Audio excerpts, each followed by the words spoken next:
اپنے دوسرے ہاتھ کو آگے بڑھا کر پیار سے اس کے بالوں میں اپنی انگلیاں چلانے لگی۔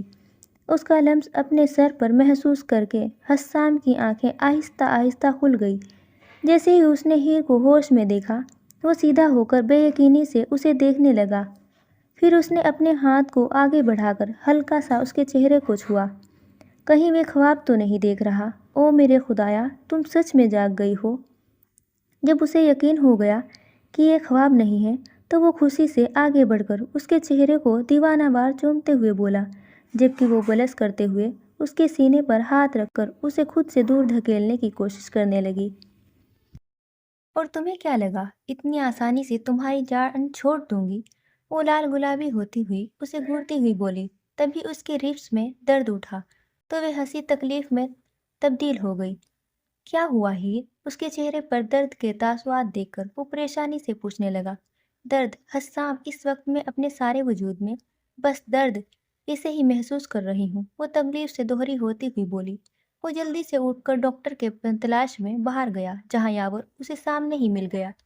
وہ اسے لے کر ہیر کے پاس آیا۔ انہوں نے اسے چیک کر کے کچھ پین کلرز گولیاں دے دی۔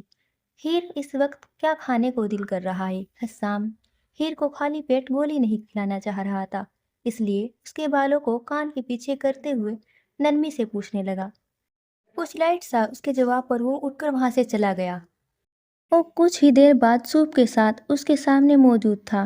سوری، میری وجہ سے ہاؤس کیپر کو ایسے رات کو اٹھنا پڑا، وہ پریشانی سے بولی، کیونکہ کافی رات ہو چکی تھی اور یہی وجہ تھی کہ اس کے ہوش میں آنے تک یہاں صرف حسام تھا، کیونکہ باقی سب کو اس نے زبردستی گھروں میں بھیج دیا تھا۔ میم، اگر آپ بھول گئی ہے تو آپ کو بتا دوں، آپ کے شوہر کو کھانا بنانا آتا ہے، وہ منہ بسیڑتے ہوئے بولا تو ہیر ناں میں سر ہلا کر ہنسنے لگی۔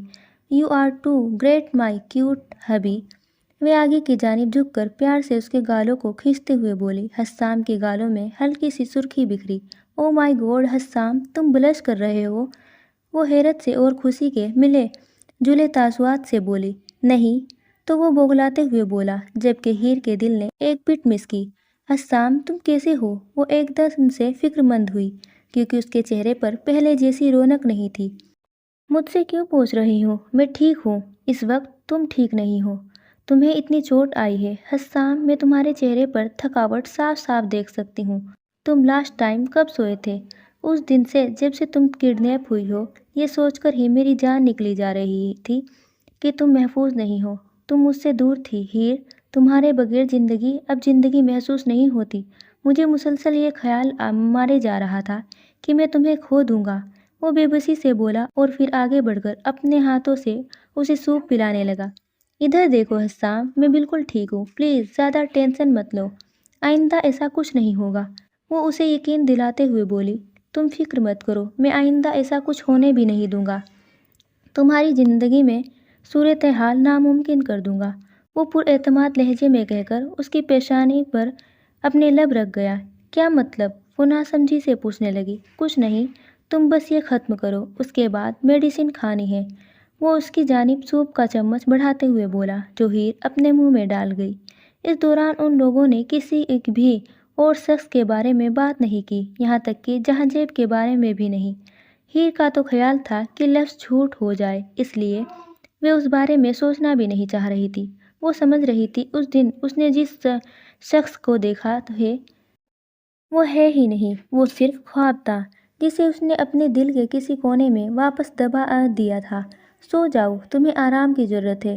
اسے میڈیسن دینے کے بعد جب ہیر واپس سے نیند کی وادی میں اترنے لگی تو حسام اس کے چہرے پر ہاتھ پھیرتے ہوئے بولا اور پھر وہاں سے چلا گیا۔ وہ جیسے ہی باہر نکلا، اس کی نظر ٹیبل پر بیٹھے ہوئے وجود پر پڑی، جو آج اپنی عمر سے زیادہ بوڑھے لگ رہے تھے۔ حسام کو وہ آج کہیں سے بھی جہانجیب رویل نہیں لگ رہے تھے، بلکہ ایک ہارا ہوا باپ لگ رہا تھا جو اپنی بیٹی کے سامنے جانے سے ڈر رہا تھا۔ وہ کیسی ہے اب؟ انہوں نے جب اپنے وجود پر مسلسل کسی کی نگاہ پڑتی محسوس کی تو بغیر سر اٹھائے پوچھنے لگے۔ ان کی آواز میں اتنا درد محسوس کر کے ایک پل کے لیے حسام کا وجود بھی پتھرایا، کیونکہ یہ وہ آواز تھی جس میں ہمیشہ رعب دبدبا جھلکتا تھا، اور آج یہی آواز کتنی ہاری ہوئی سی تھی۔ آپ خود جا کر اس سے کیوں نہیں مل لیتے؟ ابھی وہ کچھ دیر پہلے ہی ہوش میں آئی تھی۔ وہ سنبھل کر ان کے قریب جا کر بولا، تمہیں کیا لگتا ہے میرا دل نہیں کرتا میں اس کے قریب جاؤں، اسے اپنے سینے سے لگاؤں اور اسے بتاؤں مجھے اس سے کس قدر محبت ہے، لیکن میں نہیں جا سکتا، وہ لاچاری سے بولے۔ کیوں نہیں جا سکتے؟ یہ آپ کی بیٹی ہے، آپ کا خون، بیٹیاں تو ویسے بھی باپ کی محبت کی بھوکی ہوتی ہے۔ وہ نرمی سے بولا، مجھے ڈر لگتا ہے۔ وہ اپنا سر ہاتھوں میں پکڑ کر بولے۔ ان کے الفاظ پر حسام کو جھٹکا لگا۔ ڈر؟ اور وہ بھی جہانجیب رویل کو؟ وہ سوچ کر رہ گیا۔ کیسا ڈر؟ اس نے ناسمجھی سے پوچھا۔ اس کی آنکھوں میں خود کے لیے نفرت دیکھنے کا ڈر۔ یہ کہتے ہی ان کی آنکھوں سے ایک آنسو ٹوٹ کر گرا، مگر وہ جلدی کھڑے ہو کر وہاں سے چلے گئے۔ ہیر نے اسٹول پر بیٹھ کر ہنٹر کی جانب دیکھتے ہوئے لمبا سانس کھینچا، جسے ابھی تک ہوش نہیں آیا تھا۔ بس بھی کرو ہنٹر، اب اٹھ بھی جاؤ۔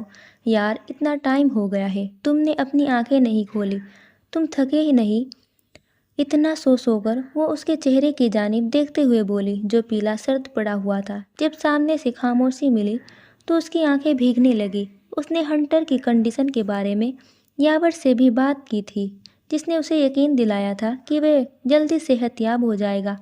میم، اب آپ کو واپس اپنے روم میں چلنا چاہیے۔ نرس، جو اس کے برابر کھڑی تھی، وہ اس سے مخاطب ہو کر بولی، تو وہ ایک آخری نظر ہنٹر پر ڈال کر اٹھ گئی۔ نرس کا سہارا لے کر اپنے روم کی جانب چل پڑی۔ تھینک یو سو مچ۔ جب اس نرس نے ہیر کو بیڈ پر لیٹنے میں مدد کی تو وہ مسکراتے لہجے میں بولی، شکریہ کرنے والی کوئی بات نہیں، یہ تو میرا فرض ہے۔ ویسے بھی تازہ ہوا صحت کے لیے اچھی ہوتی ہے، اور مجھے امید ہے مسٹر ہنٹر بھی جلد صحت یاب ہو جائیں گے۔ نرس کی تسلی دینے پر ہیر نے ہاں میں سر ہلایا۔ اسے ہوش میں آئے 6 دن ہو چکے تھے، اور ان دونوں دنوں اس کے زخم بھی کافی حد تک بڑھ چکے تھے۔ کیا حسام یہاں مجھ سے ملنے آئے تھے؟ وہ امید سے پوچھنے لگی۔ نہیں مس، حسام نہیں آئے۔ اس کے بتانے پر ہیر کو دکھ ہوا، کیونکہ وہ اس دن کے بعد سے اسے ملنے نہیں آیا تھا۔ جس دن ہیر کو ہوش آیا تھا، اس سے ہر پل اس کی راہ تکتے ہوئے گزارا تھا، مگر وہ نہیں آیا تھا۔ میں کچھ کتابیں یہاں رکھ کر جا رہی ہوں، اگر آپ بوریت محسوس کریں تو یہ پڑھ سکتی ہے۔ نرس نے کچھ کتابیں ٹیبل پر رکھتے ہوئے کہا، اور پھر وہاں سے چلی گئی۔ ابھی کچھ ہی منٹس گزرے تھے کہ دروازے پر دستک ہوئی، اور وہاں سے اشال اور داریکا کمرے میں داخل ہوئی۔ اب ہماری پرنسس کیسی ہے؟ داریکا نے ایک صوفے پر بیٹھتے ہوئے پوچھا۔ میں بہت اچھا محسوس کر رہی ہوں، خاص کر کے آج کی سیر نے کافی روح کو تازہ کر دی ہے، وہ نرمی سے بولی۔ اس نے جان بوجھ کر ہنٹر کا نہیں بتایا، کیونکہ وہ ہنٹر اور رویلز کے درمیان دشمنی سے وہ بھی واقف تھی۔ لیکن وہ شاید بھی بھول گئی تھی کہ وہ بھی رویل ہی ہے۔ خیر، بھولا تو تب جاتا ہے جب یاد ہو، اور وہ تو جہانجیب کے ساتھ ہوئی لیپ ٹاپ پر چھوٹی سی ملاقات کو جھوٹ سمجھ رہی تھی۔ دیکھو، میں تمہارے لیے تمہاری پسندیدہ کپ کیکس لائی ہوں، اشال نے باکس ہیر کی جانب بڑھاتے ہوئے کہا، جو وہ خوشی سے پکڑ گئی۔ تم گریٹ ہو اشال، قسم سے میں اکتا گئی تھی ہاسپٹل کا کھانا کھا کر۔ وہ باکس سے ایک کپ نکال کر اس کو کھاتے ہوئے مزے سے بولی۔ ہیر، تم ٹھیک نہیں ہو، داریکا نے سوال کی جگہ پر یقین لہجے میں کہا۔ کیا؟ اشال نے ناسمجھی سے کہا، جبکہ ہیر بھی تجسس سے اسے دیکھنے لگی۔ ہیر کو کوئی بات پریشان کر رہی ہے، یہ خوش ہے، لیکن یہ خوش اس کی آنکھیں سے نہیں جھلک رہی۔ داریکا، جو تب سے خاموش بیٹھی ہیر کا معائنہ کر رہی تھی، سنجیدگی سے بولی۔ اشال نے غور سے ہیر کی جانب دیکھا، جس کی آنکھوں میں اداسی نمایاں تھی۔ کیا ہوا ہے ہیر؟ اشال بھی فکر مندی سے پوچھنے لگی۔ کچھ بھی غلط نہیں ہے یار، بس اس بیڈ پر لیٹے لیٹے تھک گئی ہوں، وہ کندھے اچکاتے ہوئے بولی۔ تو اشال اور داریکا نے ایک دوسرے کی جانب دیکھا۔ شاید وہ اپنے بابا کو لے کر پریشان ہو، لیکن وہ اس بات کا ذکر اس کے سامنے نہیں کر سکتی تھی، کیونکہ جہانجیب نے سختی سے آرڈر دیے تھے کہ وہ ہیر کے سامنے اس کا کوئی بھی ذکر نہ کرے۔ ہیر، پھر بھی بتاؤ کیا پرابلم ہے، تم ہمیں بتا سکتی ہو؟ اشال نے بات کو کھینچا، شاید ہیر خود ہی ذکر کر لے۔ اوکے، جب سے مجھے ہوش آیا ہے، حسام اس کے بعد میرے پاس نہیں آیا۔ اب تم لوگ بتاؤ کیا چل رہا ہے، کہاں ہے وہ، کیوں نہیں آ رہا وہ ایک دم سے سوال پر سوال کرنے لگی۔ کچھ بھی نہیں ہیر، حسام صرف کام میں بزی ہو، اور تو کوئی بات نہیں۔ جھوٹ، تم جھوٹ بول رہی ہو، سچ بتاؤ اشال۔ مجھ سے سب ملے ہیں، سب کے سب، لیکن میں نہیں آ رہا، ہیر نے بے بسی سے کہا۔ تمہیں بوس بھی ملنے آئے ہیں؟ داریکا نے چونک کر پوچھا۔ نہیں، وہ کیوں آئیں گے؟ میں تو معمولی سی غلام ہوں، بوس تھوڑے ہی ملازموں سے ملتے ہیں، وہ پتھریلے لہجے میں بولی تو داریکا اور اشال نے حیرت سے اس کی جانب دیکھا۔ ہیر کچھ بھی مت بولو، تم تو ان کی بیٹی، شٹ اپ، وہ اونچی آواز میں بولی تو ان دونوں کو شوق میں دیکھ کر وہ سنبھل کر بولنے لگی۔ سو سوری، پلیز بتاؤ نا حسام کیوں نہیں آ رہا؟ ہیر، حسام کچھ کاموں میں مصروف ہے۔ اوہ، تو مافیا کی دنیا کا راز کرنا مجھ سے زیادہ ضروری ہے، وہ خشک سا کہا لگا کر بولی۔ مافیا؟ اشال نے ناسمجھی سے پوچھا۔ کیوں، اپنے پیشے کو بھول گئی ہو تم بھی؟ اسی چکر میں تو لایا گیا ہے نا مجھے یہاں، یہ کہتے ہوئے اچانک سے اس کی آنکھیں نم ہونے لگی۔ ہیر، تم کیا بول رہی ہو؟ کچھ نہیں بول رہی، پلیز جاؤ یہاں سے، میں کچھ دیر آرام کرنا چاہتی ہوں، وہ لیٹ کر اپنے سے اوپر لحاف لیتے ہوئے بولی تو داریکا نے فکر مندی سے اشال کی جانب دیکھا۔ ہیر، حسام جلد آ جائے گا تمہارے پاس، پلیز رو کر اپنی طبیعت خراب مت کرو۔ اشال، پلیز جاؤ، اس نے ایک ایک لفظ چبا کر کہا۔ نہ چاہتے ہوئے بھی وہ بھاری قدموں کے ساتھ داریکا کے ساتھ باہر نکل گئی۔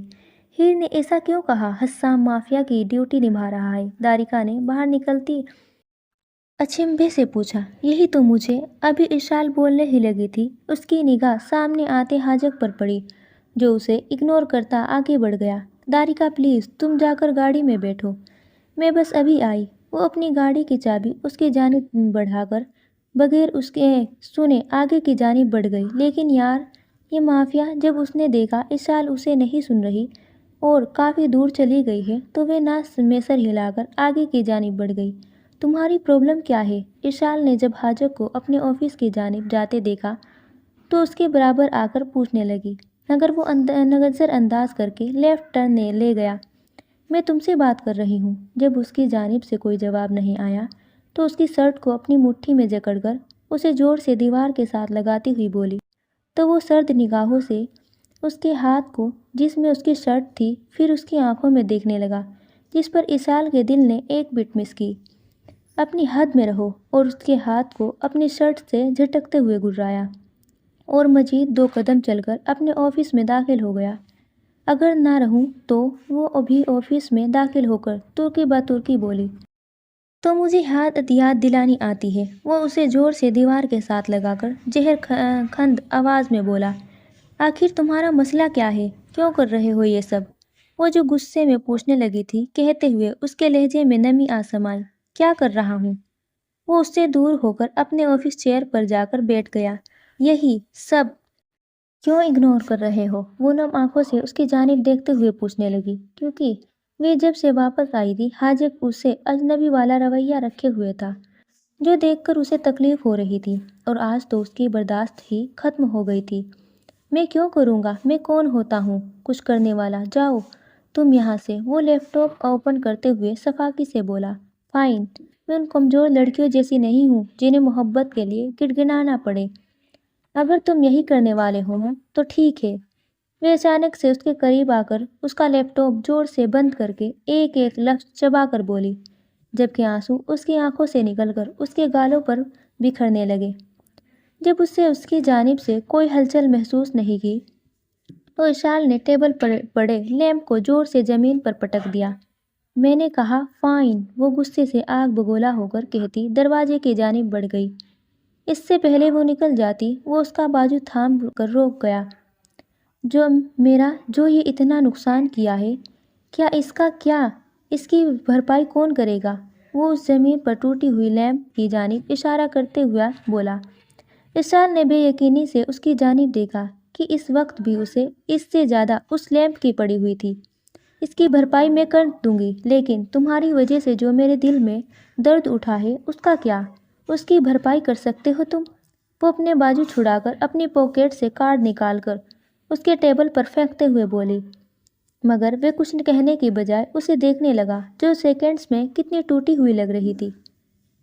اس سے جتنے دل کرے اتنے لیمپ خرید لینا، وہ سرخ ہوتی آنکھوں سے کارڈ کی جانب اشارہ کرتے ہوئے بولی۔ تم اتنے ظالم تو نہیں تھے؟ جب اس کی جانب سے کوئی رسپانس نہیں آیا تو وہ تکلیف سے کہہ کر